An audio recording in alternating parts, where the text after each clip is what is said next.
Olá, sejam muito bem-vindos mais uma vez ao canal e ao nosso primeiro vídeo da série Compreendendo as Escrituras. Nele, nós estudaremos a Bíblia Sagrada, o que ela tem a dizer para nós. Mas para isso é muito importante nós compreendermos o que é a Bíblia Sagrada e como ela foi organizada, de que maneira seus autores fizeram para que esse conhecimento chegasse a nós, o que eles queriam dizer, como nós devemos interpretá-los. Para isso, é muito importante nós fazermos algumas perguntas ao livro antes mesmo de começar a lê-lo, para nós termos uma boa diretriz da sua interpretação correta. Então vamos iniciar. Primeiro, o que significa Bíblia? A palavra Bíblia, ela vem do grego biblia, que significa coleção de pequenos livros. Ela é o plural de biblion, que quer dizer livrinho, e esse é o diminutivo de biblos, que quer dizer livro. Biblos também era o nome dado ao papiro egípcio, o principal material de confecção dos livros. Daí a associação tanto dos egípcios com a palavra papiro, quanto dos gregos com a palavra biblos para esse material e também em relação ao livro. Então, livro por associação passou a ser sinônimo da mesma palavra. Papiro passou a significar livro, ou no caso dos gregos, biblos. A expressão Bíblia chegou a nós, a expressão Bíblia Sagrada, na verdade, chegou a nós através de uma expressão grega chamada ta Bíblia, ta Ágia, que significa livros ou escritos sagrados. Agora, quem escreveu esses escritos sagrados? Bom, infelizmente nós não temos certeza absoluta de quem escreveu a Bíblia, mas nós temos a certeza, ele foi um trabalho a muitas mãos durante um longo período, aproximadamente 1600 anos de história entre o primeiro autor da Bíblia e o último. De acordo com a tradição, quem iniciou a escritura sagrada foi Moisés. Moisés teria escrito primeiramente, de acordo com os judeus, o livro de Jó.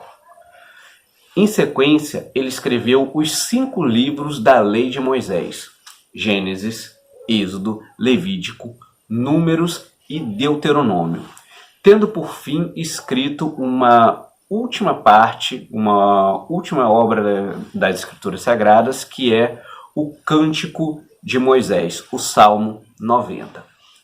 Depois de Moisés, seu sucessor Josué terminou o final do livro de Deuteronômio porque Moisés havia morrido pouco antes do último capítulo retratado em Deuteronômio, e ele escreveu o livro de Josué. Depois disso, o profeta Samuel foi um outro grande autor bíblico.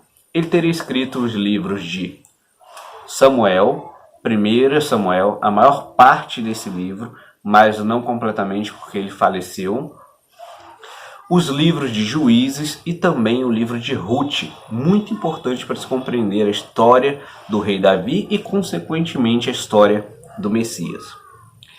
Depois de Samuel, Gade e Natã, profetas na época de Davi, eles completaram o primeiro livro de Samuel e escreveram o segundo livro de Samuel. Jeremias, que era profeta e era levita, ele também foi um outro grande autor. Ele teria escrito, de acordo com a tradição, os livros, o primeiro e o segundo livro de Reis, além dos 2 livros que levam seu nome, Jeremias e Lamentações de Jeremias. Após isso, o escriba Esdras, após o cativeiro da Babilônia, teria escrito os livros de 1º e 2º Crônicas, além do livro de Esdras. E Neemias, que auxiliou Esdras na reforma de Israel, ele foi o reformador físico de Israel, enquanto Esdras foi aquele que levou a lei de volta a Israel e compilou os escritos sagrados, todos que estavam perdidos e espalhados naquele tempo. Ele os reuniu, apresentou em documentos, enquanto Neemias foi o responsável principal pela estruturação física e legal de Jerusalém. Neemias, auxiliado por Esdras e com algum material dele, escreveu o livro que leva seu nome, Neemias. Ele era copeiro do rei da Pérsia, Artaxerxes. Mardoqueu, o tio de Esther, esposa de Assuero, que é um outro nome que a escritura dá para o próprio Artaxerxes, ele escreveu o livro de Esther. Ou então a Assembleia de Judeus, que em uma das versões poderia tê-lo auxiliado, ou em outras versões uma Assembleia de Judeus teria escrito o livro de Esther, mas mesmo nessa versão teria utilizado material primeiramente escrito e produzido por Mardoqueu para compor o livro de Esther. Em seguida nós temos uma figura muito emblemática, o rei Davi. Davi é lembrado como guerreiro, mas também igualmente como salmista. Ele é o principal autor do livro de Salmos. Ele compôs pelo menos 74 dos 150 salmos, sendo de longe o maior de todos os salmistas e o mais lembrado como salmista. Alguns acham até mesmo que Davi compôs o livro de Salmos inteiro, mas não é o caso, não é verdade. Como nós vimos, o próprio Moisés escreveu um dos salmos, bem antes do nascimento de Davi. Asaf, que foi líder dos levitas e dos cantores de levitas, para ser mais específicos, ele foi um outro grande salmista, o segundo maior depois de Davi. Ele teria composto 12 de todos os 150 salmos. Os filhos de Corá, que são aqueles descendentes, aqueles coraitas que não caíram no erro de seguir seu pai Corá na rebelião de Corá, Datã e Abirão, eles tornaram-se grandes levitas, cantores e grandes compositores de salmo. Esses coraitas, eles compuseram aproximadamente cerca de 9 salmos, são atribuídos a eles. Emã, que era um dos levitas que Davi instituiu como ministro de louvor, compôs o Salmo 88. Emã era neto de Samuel. Etan, grande sábio apontado como autor do Salmo 89.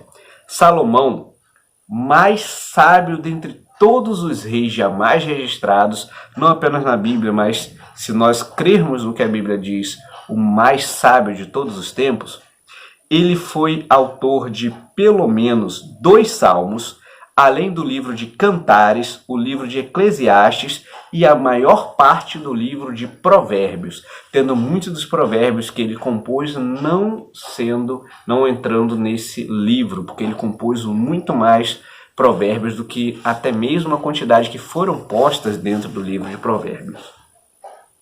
Agur, que era um sábio que acreditava-se que viveu entre o reinado de Salomão e o de Ezequias, teria também contribuído bastante para o livro de Provérbios.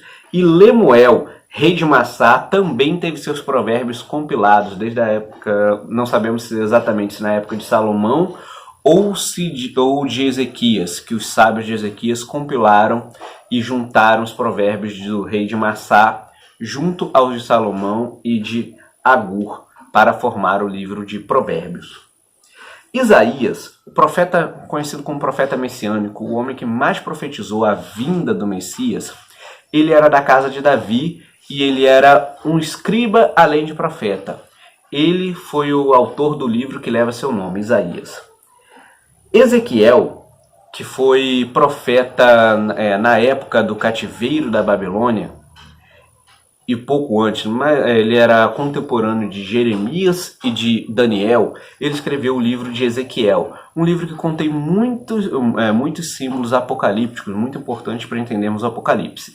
Mas Daniel, o profeta que profetizou, teve o ministério inteiro na Babilônia, inclusive ele morreu naquele exílio, ele foi o primeiro autor apocalíptico de fato que se tem notícia.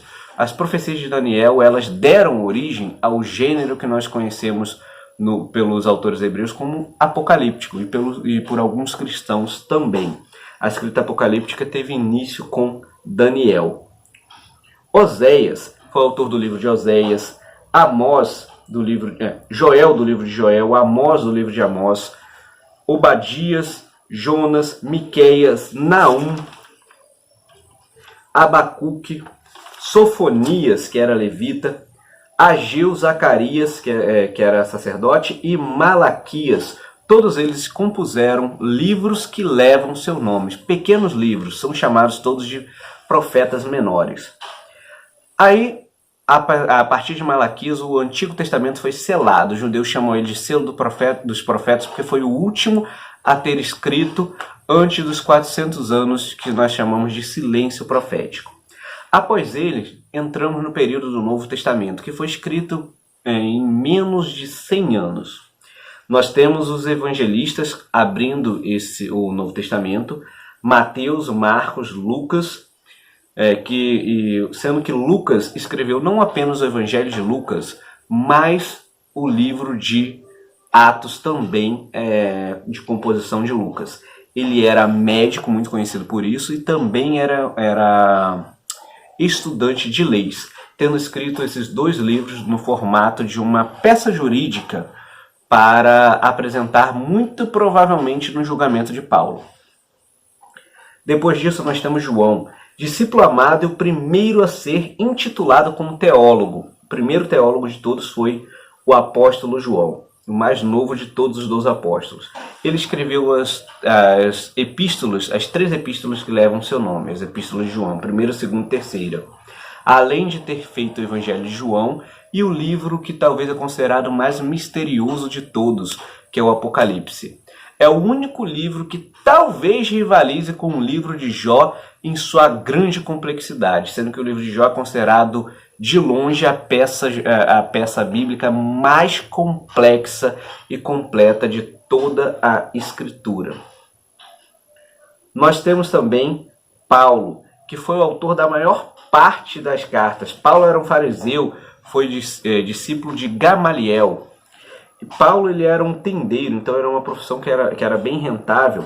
Ex-perseguidor do povo cristão, ele foi convertido por uma visão de Cristo. Ele escreveu Romanos, 1º e 2º Coríntios, Gálatas, Efésios, Filipenses, Colossenses, 1º e 2º Tessalonicenses, 1º e 2º Timóteo, Tito, Filemão, e as tradições mais antigas também apontam ele como autor da carta aos Hebreus. Porém, essa muitos põem em dúvida porque ela foge muito aos padrões de Paulo, mas talvez isso seja explicado por ela ser uma homila, uma pregação. Talvez tenha sido uma pregação de Paulo que apenas foi registrada em carta pela sua magnitude e depois espalhada pelas igrejas como escrituras sagradas. É uma possível explicação de por que ela foge tanto dos padrões de Paulo, caso Paulo de fato seja o autor dessa carta, como os autores mais antigos cristãos atribuíam. Nós temos, chegando ao final, nós temos Tiago, o justo, como autor da epístola de Tiago. O apóstolo Pedro, talvez o mais conhecido de todos os apóstolos, escreveu a 1ª e a 2ª carta de Pedro, e finalmente Judas, não Judas Iscariotes, mas sim Judas, irmão de Tiago. Ele escreveu a epístola de Judas, a menor de todas as epístolas bíblicas. Depois dos autores, nós precisamos entender também como a Bíblia foi organizada.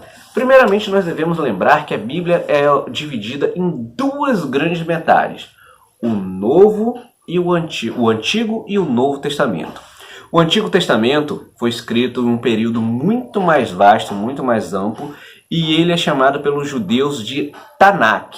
Ele reúne os livros da lei de Moisés e todos os escritos antes dos escritos neotestamentários, antes do nascimento de Jesus. E o Novo Testamento, que contém os livros, os evangelhos e os livros e as cartas que são direcionadas à igreja. Lembrando que Apocalipse é também uma carta. Bom, além dessas 2 grandes metades, elas são subdivididas. O Antigo Testamento ele é dividido no Pentateuco, que é a lei de Moisés, os 5 livros que nós referimos lá no início, porque eles são de magnitude ímpar e eles são a base para a compreensão de toda a Escritura. Todo o resto da Escritura se estrutura, tem sua base, sua firmeza diretamente no Pentateuco. Sempre o Pentateuco ele é mostrado como algo separado, como algo à parte de todas as outras coisas. A lei e os profetas. quando se divide nessas duas partes, os judeus, quando dividiam a escritura em duas partes, eles sempre consideravam a lei como uma parte separada e os profetas com todo o restante da escritura. Inclusive no Novo Testamento também adota essa divisão como uma das divisões possíveis. Mas existem outras subdivisões também. Os profetas, como eu disse, eles são divididos em livros históricos, são divididos em livros poéticos e livros proféticos, que são os profetas de fato, são aqueles que são considerados em qualquer divisão como livros proféticos. Os outros podem ser, numa divisão mais geral, considerados livros proféticos, mas se você especificar mais, eles são considerados livros históricos, poéticos e proféticos. Finalmente, nós temos as divisões do Novo Testamento, que entram como evangelhos, o livro histórico de Atos, as epístolas gerais, as epístolas paulinas, e finalmente o livro profético de Apocalipse.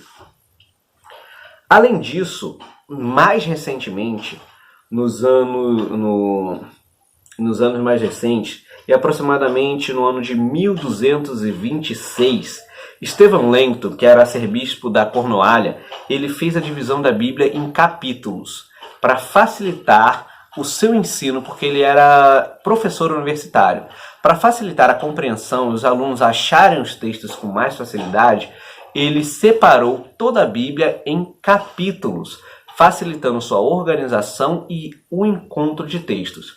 Com essa mesma base, anos depois, Roberto Stieni realizou a atual divisão do Novo Testamento em versículos. Ele pegou os capítulos da Bíblia, toda a Bíblia, e quebrou em pedaços ainda menores chamados de versículos. E ele fez isso com o Novo Testamento, uma divisão própria. Anos antes, um judeu convertido ao cristianismo chamado... perdi aqui o nome dele. Lembrei. São Pagnino. Então, São Pagnino ele havia dividido a Bíblia inteira em versículos antes de Roberto Stieni. Só que Roberto ele usou a divisão dele em sua publicação, que ele anos depois, no Novo Testamento, e a divisão de São Pagnino para o Antigo Testamento. Então, nós temos a Bíblia, a partir desse momento, no formato atual, que é o quê? Dividida em capítulos e dividida em versículos. Essa divisão é uma divisão para facilitar encontrar os textos na Bíblia e então direcionar com mais facilidade aquilo que você está estudando. E finalmente, a parte mais importante: como nós devemos ler a Bíblia? Como nós devemos compreender a Bíblia? Segundo Mortimer Adler, o autor do maior clássico de como ler, que se chama Como Ler Livros, ou na versão original, Como Ler um Livro, ele diz que existem 4 tipos de leitura. A leitura elementar, em que a pessoa é alfabetizada. A leitura inspecional, que a pessoa aprende já a ler um pouco de fato, fazendo perguntas ao texto. A leitura analítica e a leitura sintópica. Bom, essas duas últimas são a maneira mais eficiente, mais adequada de ler a Bíblia. Todos os 4 graus de leitura, todos os 4 níveis, porque para você conseguir ler em um nível, você tem que obrigatoriamente ler nos níveis anteriores, elas são importantes, elas são utilizáveis na Bíblia. Mas a leitura analítica e a leitura sintópica, elas são a base de toda a leitura adequada da Bíblia.